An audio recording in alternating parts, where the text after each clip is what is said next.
حي على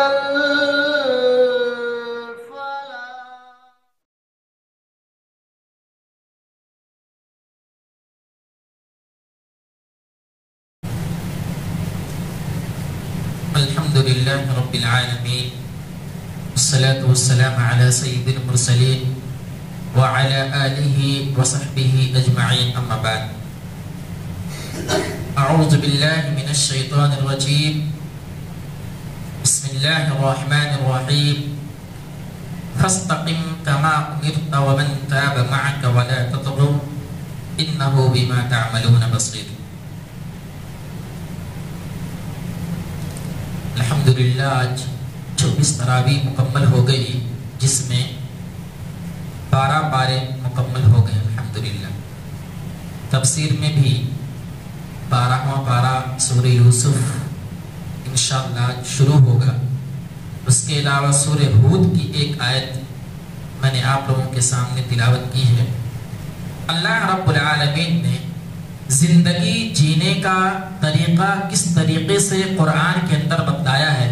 ہم اور آپ اگر پڑھیں گے تو پتہ چلے گا. اللہ رب العالمین نے کہا کہ آدمی جب بہت زیادہ پریشان ہو جاتا ہے, جس کو ہم بولتے ہیں ڈپریشن میں چلا گیا, بہت زیادہ پریشان ہو جاتا ہے, تو وہ 3 چیزوں میں سے کسی ایک چیز کو چھوڑ دیتا ہے. جبکہ اللہ رب العالمین نے کہا ہے کہ وہ 3 چیزیں ہمیشہ آپ اپنی زندگی میں رکھیں. ایک یہ کہ آدمی جب ڈپریشن میں جاتا ہے تو اللہ رب العالمین سے امید کا دامن چھوڑ دیتا ہے. جبکہ اللہ رب العالمین نے کہا لا تقنطوا من رحمت اللہ, اللہ کی رحمت سے مایوس نہیں ہونا ہے. امید جو ہے اللہ رب العالمین سے ہمیشہ لگا کے رکھنا ہے. اور دوسرا, آدمی جب ڈپریشن میں چلا جاتا ہے, بہت زیادہ پریشان ہوتا ہے, تو بات بات پر وہ جذباتی ہو جاتا ہے, بات بات پر لڑائی جھگڑے پر آمادہ ہو جاتا ہے, اس کو کچھ چیزیں سمجھ میں نہیں آتی.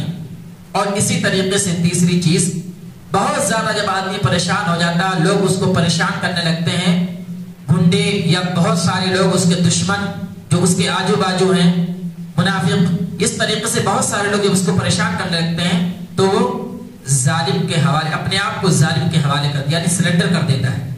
ایمان کو چھوڑ کر کے وہ غلط راستے پر چلا جاتا ہے اور ظالم کے گود میں چلا جاتا ہے. جبکہ اللہ رب العالمین نے کہا نہیں, کتنا بھی پریشان ہو جاؤ آپ ایمان کو پہلے رکھو گے, مقدم, اس کے بعد کوئی چیز ہے. اللہ رب العالمین نے دیکھیں کیسا نقطہ بیان کیا ہے کہ آدمی کسی بھی حالت میں ہو تو اگر وہ قرآن کو پڑھے تو اللہ رب العالمین نے طریقہ بتایا ہے کہ کس طریقے سے آدمی اپنے ایمان کو بچا سکتا ہے اور محفوظ رکھ سکتا ہے. اللہ رب العالمین نے کہا فاستقم, جمے رہیے جیسا کہ آپ کو حکم دیا ہے, کما امرت, آپ جو ہے کتنا بھی پریشان ہو جائے استقامت ہونی چاہیے. استقامت, اللہ کے راستے میں ڈٹے رہنا, اللہ کے راستے میں کھڑے رہنا. فاستقم کما امرت, جیسا کہ اللہ کے نبی صلی اللہ علیہ وسلم سے خطاب ہے. اللہ کے نبی صلی اللہ علیہ وسلم سے فرمایا جا رہا فاستقم, استقامت اختیار کیجیے. کتنی بھی پریشانیاں آ جائیں, کتنی بھی مصیبتیں آ جائیں, فاستقم, استقامت اختیار کرو, کھڑے رہو, جمے رہو, اللہ رب العالمین کی مدد تمہارے ساتھ ہوگی. پہلا نقطہ. اور اس کے بعد کہا ولا تطغوا, جذباتی مت ہو, جذبات میں نہیں آنا چاہیے. کتنا بھی آدمی پریشان ہو جائے جذبات میں نہیں آئے, غلط راستے مت چلے, اپنا آپا مت کھو دے. جو ایک سنتلن ہے دماغی, اس کو توازن جو ہے, تعادل, اس کو اختیار کرے. وہ ولا تطغوا, یہ جو ہے دوسرا نقطہ کہ آدمی جذباتی نہ ہو. اللہ رب العالمین طریقہ بتلایا ہے کہ آدمی کس طریقے سے اپنی زندگی گزارے. اور تیسرا بتایا وَلَا تَرْكَنُوا إِلَى الَّذِينَ ظَلَمُوا فَتَمَسَّكُمُ النَّارُ, کہ آدمی ظالموں کی طرف بڑھ کر کے اپنے آپ کو سپرد نہ کرتے. وَلَا تَرْكَنُوا إِلَى الَّذِينَ ظَلَمُوا, جو لوگ ظلم کرتے ہیں, فَتَمَسَّكُمُ النَّارُ, جو لوگ آگ چڑھتے ہیں, وَمَا لَكُم مِّن دُونِ اللَّهِ, اور جو لوگ اللہ رب العالمین کے علاوہ دوسروں کو پکارتے ہیں, مِّن أَوْلِيَاءَ ثُمَّ لَا تُنصَرُونَ, تم ان کے دوست نہیں ہو سکتے. اس سے مدد طلب مت کرو, جو ظالم ہے اس کے ساتھ مت دو, اس کے ساتھ مت رہو, کتنا بھی پریشان ہو جاؤ. آدمی آج لوگ دشمن ہمارے پیچھے پڑ جاتے ہیں, پریشان کرنے لگتے ہیں, بہت زیادہ ہمارے اوپر مصیبتیں آتی ہیں, تو آدمی جاتا ہے ظالم کے خلاف, میں آپ کا ہی آدمی, بولتا میں آپ کا آدمی ہوں, آپ مجھے چھوڑ دیجیے. نہیں، اللہ رب العالمین نے کہا ظالم کا ساتھ نہیں دینا، ظالم کی گود میں جا کر کے نہیں بیٹھنا، آپ استقامت اختیار کیجیے، جذباتی مت بنیے اور ظالم کے سپرد اپنے آپ کو مت کیجیے، اللہ رب العالمین کے ایمان کو، اللہ رب العالمین کے اسلام کو پرچار کیجیے، یہ اللہ رب العالمین نے طریقہ بتایا ہے۔ 3 چیزوں کی طرف اللہ رب العالمین نے اشارہ کیا ہے۔ اب سورہ یوسف کی آیت ہے، سورہ یوسف کے بارے میں آتا ہے اللہ رب العالمین نے، یہ واحد ایک ایسے نبی ہیں، قرآن مجید میں اکثر نبیوں کے بارے میں اللہ رب العالمین نے بیان فرمایا، تذکرہ فرمایا، کس طریقے سے انہوں نے اپنی زندگی گزاری، کس طریقے سے دنیا کے اندر رہے۔ یہ سورہ یوسف ایسی صورت ہے جس کو اللہ رب العالمین نے کھول کھول کر ساری چیزیں تفصیل کے ساتھ بیان فرمایا۔ یہ سورہ یوسف کی اہمیت و فضیلت، ان کا قصہ بیان کیا گیا، کہا گیا سب سے بہترین قصہ سورہ یوسف کا ہے۔ نحن نقص علیک احسن القصص بما اوحی، احسن القصص کہا گیا قصوں میں سب سے بہترین قصہ، اور نحن نقص علیک ہم اس کو بیان کرتے ہیں، تفصیل کے ساتھ اللہ رب العالمین نے اس کو بیان فرمایا ہے۔ اس سورہ کے اندر 3 چیزیں، اس سورہ کے اندر بھی 3 چیزوں کی طرف اشارہ کیا گیا۔ یہ پورے سورہ کے اندر اللہ رب العالمین نے 3 چیزوں کو بار بار دہرایا ہے۔ ایک یہ کہ اللہ کی تدبیر پر انسان کو بھروسہ ہونا چاہیے، اللہ رب العالمین کیا کر رہا ہے، کیا سوچ رہا ہے، کیا تدبیر اختیار کر رہا ہے، ایک مسلمان کو، ایک مومن بندے کو اس پر ایمان ہونا چاہیے، اللہ کی تدبیر پر بھروسہ۔ کیسے؟ ہم اور آپ دیکھتے سورہ یوسف کے اندر حضرت یعقوب علیہ السلام جو حضرت یوسف کے والد محترم، وہ حضرت یوسف سے بہت زیادہ محبت کرتے تھے، بہت زیادہ، اور بھی بیٹے تھے، ان سے اتنا لگاؤ نہیں، جتنا حضرت یوسف سے محبت کرتے تھے اتنا کسی بیٹوں سے محبت نہیں کرتے تھے۔ اللہ رب العالمین نے کیا تدبیر کیا؟ یہی محبت حضرت یعقوب کا حضرت یوسف سے، یہی محبت ان کو ان کے بھائیوں سے حسد کا جو شکار کر دیا، ان کے بھائی ان سے حسد کرنے لگے، اور یہاں تک سوچ لیا کہ حضرت یوسف کو قتل کر دیا جائے، اور یہی محبت لے جا کر کے کنویں میں ڈال دی۔ محبت کی وجہ سے ان کے بھائی لے جا کر کے ان کے کنویں میں ڈال دیتے ہیں، اور کنویں میں آدمی جب جاتا ہے تو جانور کھا سکتا ہے، آدمی مر سکتا ہے۔ تو اللہ کی تدبیر میں انسان کو بھروسہ ہونا چاہیے۔ بظاہر دکھ رہا ہے کہ محبت اچھی چیز ہے، لیکن اسی محبت نے حضرت یوسف علیہ السلام کو کنویں میں لے جا کر کے گرا دیا، کنویں میں لے جا کر چھوڑ دیتے ہیں، کچھ لوگ قبیلے والے آتے ہیں پھر ان کو نکالتے ہیں، اور یہی کنویں میں جانا یہ بظاہر بری چیز دکھ رہی ہے، لیکن اللہ کی تدبیر کہ یہاں سے اٹھا کر کے مصر کے بازار میں حضرت یوسف کو خریدا جاتا ہے، اور وہاں سے لے جا کر کے مصر کے دربار میں پہنچا دیا جاتا ہے۔ بظاہر کیا دکھ رہا ہے؟ کنویں میں جانا بری چیز ہے، لیکن اللہ رب العالمین نے کیا تدبیر کی؟ وہاں سے اٹھا کر کے مصر کے دربار میں لے جا کر کے حاضر کر دیا، اور وہاں پر اچھے طریقے سے کھا رہے ہیں ساری چیزیں جو میسر ہیں، اور یہاں پر ساری چیزیں جب میسر ہے تو یہاں پر ایسا دکھ رہا ہے کہ یہ جگہ سب سے محفوظ جگہ ہے، یہ جگہ سب سے بہترین جگہ ہے، بظاہر سب سے بہترین جگہ دکھ رہی ہے، لیکن وہیں پر ایک فتنہ ہوتا ہے۔ عزیز مصر، مصر کا جو عزیز تھا، مصر کا جو بادشاہ تھا، اس کی بیوی ان پر فریفتہ ہو جاتی ہے، عاشق ہو جاتی ہے، اور یہی وبال جان بن جاتا ہے، اور وہی جو ہے مصر کے دربار میں بہترین انداز میں کھا رہے ہیں، پی رہے ہیں، سو رہے ہیں، آرام کر رہے ہیں، لیکن یہی چیز ان کے لیے وبال جان بن گئی، ان کی بیوی عزیز مصر کی جو بیوی تھی ان پر فریفتہ ہو گئی، اور ان کو جیل جانا پڑا۔ دیکھیے اللہ کی تدبیر، دیکھیے بظاہر کوئی چیز اچھی دکھ رہی ہے لیکن اس میں برائی مضمر ہے، اللہ رب العالمین کی تدبیر۔ اور جیل میں جانا ہوتا ہے، جیل میں خواب کی تعبیر بتاتے ہیں، بظاہر دکھ رہا جیل میں چلے گئے، لیکن یہی بری چیز سے اللہ رب العالمین نے ان کو مصر کا بادشاہ بنا دیا۔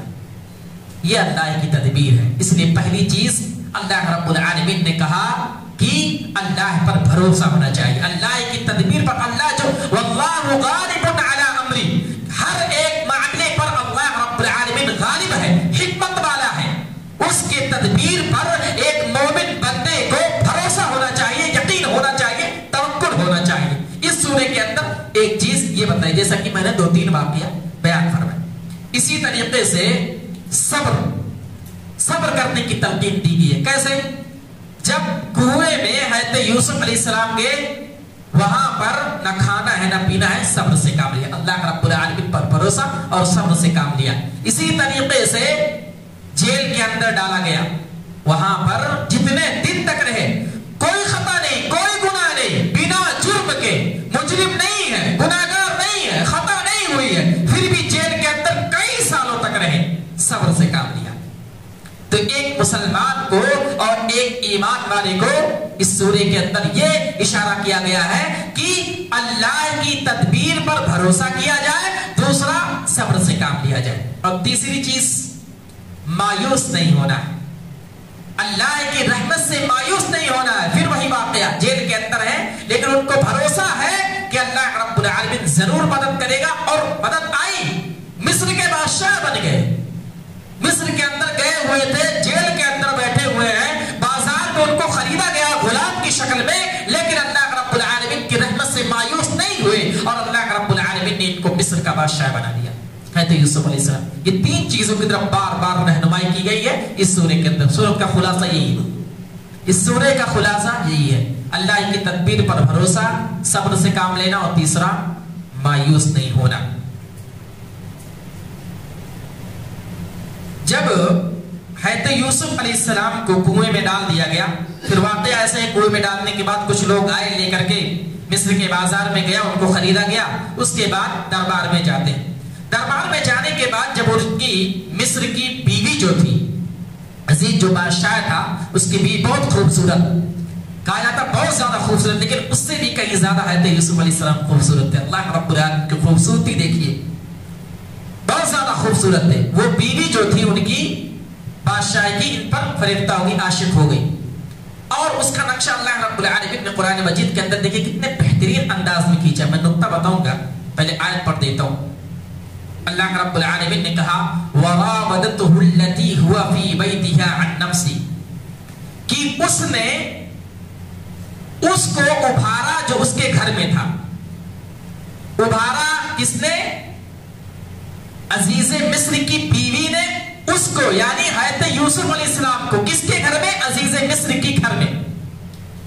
یہاں پر بتلانا مقصود یہ ہے، اللہ رب العالمین کلام کو دیکھیے، اس نے اس کو ابھارا اس کے گھر میں، اس نے اس کو ابھارا جس کے گھر میں حضرت یوسف علیہ السلام تھے۔ یہاں ضمیر کا استعمال کیا گیا ہے، یہاں پر معلوم ہے کہ ان کی بیوی جو تھی اس کے دل میں کھوٹ تھا، وہ عاشق ہو گئی تھی، فریفتہ ہو گئی، غلط راستے پر آمادہ ہو گئی تھی۔ وہ یوسف علیہ السلام سے کہہ رہے تھے کہ آئیے میرے اوپر سوار ہو جائیے، یعنی غلط راستے کی طرف ان کو دعوت دے رہی تھی۔ اور یہاں پر اللہ رب العالمین نے نام نہ لے کر کے یہ تعلیم دی ہے کہ آدمی کتنا بھی برا ہو، آدمی کتنا بھی غلط کام کرے، اس کے نام کو اچھالنا نہیں چاہیے، معاشرے کے اندر اس کے نام کو چھپانا چاہیے۔ اس آیت کی طرف اللہ رب العالمین نے یہ کہا ہے۔ چاہتا تو اللہ رب العالمین سب کچھ جانتا ہے، سب کچھ جاننے والا ہے، لیکن اللہ رب العالمین نے نام نہیں لیا، کہا اس نے اس کو ابھارا جو اس کے گھر میں تھا۔ کس نے ابھارا؟ عزیز مصر کی بیوی جن کا نام زلیخا کہا جاتا ہے، زلیخا نے حضرت یوسف علیہ السلام کو ابھارا، لیکن اللہ رب العالمین نے نام نہیں لیا، تعلیم دیا ہے، یہ بتلایا ہے کہ اگر اس دنیا کے اندر کوئی بھی برا آدمی ہو، کتنا بھی برائی کا کام کرتا ہو، غلطیاں کرتے ہو، لیکن ہم اور آپ کی ذمہ داری ہے، قرآن کے ذریعے اللہ رب العالمین نے یہ بتلایا ہے کہ اس کا نام نہیں اچھالنا چاہیے، اس کو بدنام نہیں کرنا چاہیے۔ اور یہی وجہ ہے کہ اللہ کے نبی صلی اللہ علیہ وسلم کی حدیث ہے، اگر کوئی مسلمان بندہ اپنے مسلمان بھائی کے برائی کو چھپاتا ہے، کل قیامت کے دن رب العالمین اس کے عیب کو چھپائے گا۔ یہ تعلیم دی ہے قرآن مجید کے اندر اللہ رب العالمین نے۔ وَرَاوَدَتْهُ الَّتِي هُوَ فِي بَيْتِهَا عَنْ نَفْسِهِ، اس نے اس کو ابھارا جو اس کے گھر میں تھا، یعنی زلیخا نے حضرت یوسف علیہ السلام کو ابھارا، اور وَغَلَّقَتِ الْأَبْوَابَ، دروازے کو بند کر دیا، کوئی نہیں ہے، پورے گھر میں روم میں کوئی نہیں ہے۔ حضرت یوسف علیہ السلام کو بلایا جا رہا ہے، وقالت حیت لک، کہا آئیے میرے اوپر سوار ہو جائیے، میرے ساتھ غلط کیجئے، لیکن حضرت یوسف علیہ السلام اللہ کا خوف، کوئی نہیں ہے روم میں، کوئی دیکھنے والا نہیں۔ عزیز مصر کی بیوی خود کہہ رہی ہے، ہوتا یہ ہے کہ آدمی غلط کام کرتا ہے، لیکن یہاں عورت جو ہے غلط راستے پر ہے، غلط کہہ رہی ہے، لیکن اللہ رب العالمین حضرت یوسف علیہ السلام نے کہا قال معاذ اللہ، اللہ کی پناہ، انہ ربی احسن مسواہ، رب العالمین میرے رب نے مجھے اچھا اور بہترین انداز میں میری پرورش کی ہے، انہ لا یفلح الظالمون، اللہ رب العالمین ظالموں کو کامیاب نہیں کرتا ہے۔ تو یہاں حضرت یوسف علیہ السلام نے اپنے ایمان کی ثبوت دی ہے کہ کس طریقے سے انہوں نے جو ہے اس چیز سے باز رہے اور اس بڑے گناہ سے اللہ رب العالمین نے انہیں بچا لیا۔ اس آیت کے اندر یہی تعلیم دی ہے کہ اگر کوئی آدمی، خاص طور سے دیکھیں عورتوں کے بارے میں سب سے پہلے عورت کا ذکر کیا گیا ہے، تو کوئی بھی عورت اگر غلط راستے پر ہے، برائیاں کر رہی ہے، تو اس کا نام نہیں اچھالنا چاہیے۔ یہ تعلیم ہے اور اسلام کا یہ اخلاق بھی ہے، ایک مسلمان کا اخلاق ہونا چاہیے۔ اگر کوئی آدمی غلط کر رہا ہے، بہت زیادہ اگر غلط کر رہا ہے، تو آپ جائیے اس کو اکیلے میں سمجھا دیجیے، اس کا نام بدنام کرنے کی کیا ضرورت ہے، قرآن نے یہ تعلیم دی ہے۔ پھر آگے بہت ساری چیزیں ہوتی ہیں، معاملہ ایسا ہوتا ہے کہ حضرت یوسف علیہ السلام کو پھنسایا جاتا ہے کہ جب بات پھیل گئی سارے دربار کے اندر، ایسا ہو رہا ہے، دوڑتے بھاگتے حضرت یوسف علیہ السلام بھاگے وہاں سے، بھاگتے بھاگتے لوگوں نے دیکھا، تو جب ان کی بیوی نے دیکھا کہ اب تو میرا نام خراب ہو جائے گا، میں تو بادشاہ کی بیوی ہوں، تو کہا کہ انہوں نے میرے ساتھ زبردستی کی۔ پھر کہا گیا کہ کرتا دیکھا جائے گا، اگر کرتا آگے سے پھٹا ہے تو جو گنہگار ہوں گے وہ حضرت یوسف علیہ السلام ہوں گے، اور اگر کرتا پیچھے سے پھٹا ہے تو گویا کی گنہگار اور خطاکار ان کی بیوی، کیونکہ پیچھے سے پکڑ کے کھینچ رہی تھی، وہ پیچھے سے پکڑ کر کے کھینچ رہی تھی، اس وجہ سے دیکھا گیا جب تو کرتا پیچھے سے پھٹا ہوا تھا۔ پھر بھی کیونکہ بادشاہ کی بیوی چلتا ہے بھائی، ان کو جیل میں ڈال دیا گیا، جیل کے اندر حضرت یوسف علیہ السلام کو ڈال دیا گیا۔ جیل میں جانے کے بعد ایک چیز ہوتی ہے، اللہ رب العالمین نے قرآن مجید کے اندر اس کا نقشہ کھینچا ہے کہ جیل کے اندر دو آدمی ان کو ملتے ہیں جن کے اوپر کیس چل رہا ہوتا ہے، جن کے اوپر کیس چل رہا ہوتا ہے۔ کیس کیا ہے؟ دو لوگ ہوتے ہیں، بادشاہ کو زہر دینے کا کیس، بادشاہ کو زہر دینے کا۔ تو حضرت یوسف علیہ السلام نے پوچھا کہ تم لوگ کیا کرتے ہو؟ تو ایک نے کہا میں روٹی بناتا ہوں، اور ایک نے کہا میں بادشاہ کو شراب پلاتا ہوں، شراب وغیرہ کا کام کرتا ہوں۔ تو ان کو جیل میں اس لیے تفتیش چل رہی تھی، کوئی بات پکی نہیں تھی کہ ان دونوں میں سے کون ہے، تفتیش چل رہی تھی کون ہے کون نہیں ہے، کس نے زہر دیا، کون دینے کی کوشش کر رہا تھا، بات چل رہی تھی۔ تو جیل میں ڈال دیا گیا اس لیے کہ اگر نہیں ڈالیں گے تو بھاگ جائیں گے یہ لوگ، فرار ہو جائیں گے، کیونکہ شک کی بات ہو گئی، گنجائش ہے۔ تو جیل میں جب ڈال دیا گیا تو ان لوگوں سے حضرت یوسف علیہ السلام نے کہا، سوال کیا، یا صاحب السجن ارباب متفرقون، اے میرے جیل کے ساتھیوں، یہاں دھیان دیجیے، یہ اے میرے جیل کے ساتھیوں، کیا تمہارے رب جدا جدا ہیں؟ اب یہاں پر حضرت یوسف علیہ السلام اور اللہ کا کلام دیکھیں کتنا بہترین کلام ہے۔ یہاں پر یہ بھی کہا جا سکتا تھا یا صاحبنی، اے میرے ساتھیوں، لیکن کیا کہا گیا؟ اے میرے جیل کے ساتھیوں۔ کیوں؟ کیونکہ یہ جو دونے تھے ان کا عقیدہ الگ تھا۔ یہ سچے دوست، سچا دوست کون ہوتا ہے؟ مومن ہی سچا دوست ہوتا ہے۔ اگر کسی آدمی کا ایمان اور عقیدہ غلط ہے، وہ آدمی اللہ کو چھوڑ کر کے دوسروں لوگوں کی عبادت کرتا ہے، تو ایک مومن کا وہ دوست نہیں ہو سکتا ہے۔ اس لیے کہا گیا یا صاحب السجن، اے میرے جیل کے ساتھیوں، اے میرے جیل کے ساتھیوں، کیا تمہارا رب الگ الگ ہے؟ ارباب متفرقون، تمہارا رب الگ الگ ہے۔ خیر، اب یہاں دعوت بھی دے رہے ہیں، خیر اب اللہ الواحد القہار، بھلائی یہ ہے کہ ایک اللہ کی عبادت کرو جو واحد ہے، قہار ہے۔ بتائیے، یہاں دعوت بھی دے دی۔ تو حضرت یوسف علیہ السلام نے اس طریقے سے ان کو جو ہے دعوت دی۔ پھر ان میں سے دونوں نے کہا کہ ہم نے خواب دیکھا ہے، ہم نے خواب دیکھا دو طریقے سے۔ ایک نے یہ خواب دیکھا ہے کہ میں شراب پلا رہا ہوں، میں خواب میں شراب پلا رہا ہوں، اور ایک نے کہا کہ میرے سر کے اوپر روٹی رکھی ہوئی ہے اور اس روٹی کو پرندے کھا رہے ہیں۔ اب اللہ رب العالمین نے حضرت یوسف علیہ السلام کو خواب کی تعبیر کا علم سکھلایا تھا۔ خواب دیکھتے لوگ، اس کی تعبیر کیا ہوتی ہے حضرت یوسف علیہ السلام کو سکھلایا گیا تھا۔ اب حضرت یوسف علیہ السلام نے خواب کی تعبیر بتلائی کہ جو تو نے شراب والا جو دیکھا ہے، خواب کی شراب پلا رہا ہے، تو نے زہر نہیں پلایا، تو زہر بادشاہ کو نہیں پلایا، یہ زہر پلانے والا یہی جو آدمی ہے جو روٹی بنا رہا ہے، جس کے سر پر روٹی رکھی ہوئی ہے اور پرندے کھا رہے ہیں، یہی قاتل ہے، یہی مجرم ہے، یہی اسی نے کوشش کی ہے بادشاہ کو زہر دینے کی۔ پھر اللہ رب العالمین